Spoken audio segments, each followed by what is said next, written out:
السلام علیکم ورحمۃ اللہ۔ آگے حج کے دن آ رہے ہیں اور ہم میں بہت سے لوگ بڑے شوق اور عقیدے کے ساتھ کبوتر کا دانہ منگواتے ہیں مکہ مکرمہ سے یا مدینہ منورہ سے۔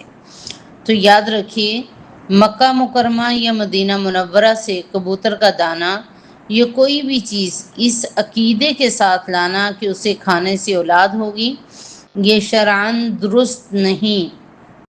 اس کی وجہ یہ ہے کہ اولاد دینا صرف اللہ رب العزت کے اختیار میں ہے۔ کسی خاص جگہ کے دانے یا مٹی وغیرہ میں بذات خود اولاد دینے کی طاقت سمجھنا توہم پرستی ہے۔ شریعت میں ایسی چیزوں کو سبب حقیقی ماننا جائز نہیں، جو اللہ نے سبب نہیں بنائی۔ البتہ اگر کوئی شخص وہاں سے بطور تبرک یا یادگار کوئی چیز لے آئے لیکن اس میں یہ عقیدہ نہ رکھے کہ وہ خود بخود فائدہ دیتی ہے تو یہ الگ بات ہے، مگر کبوتر کا دانہ اولاد کے لیے خاص اثر رکھتا ہے، یہ عقیدہ بالکل بھی درست نہیں۔ یہ شرک میں بات پہنچتی ہے، اس سے بچنا لازم ہے۔ السلام علیکم۔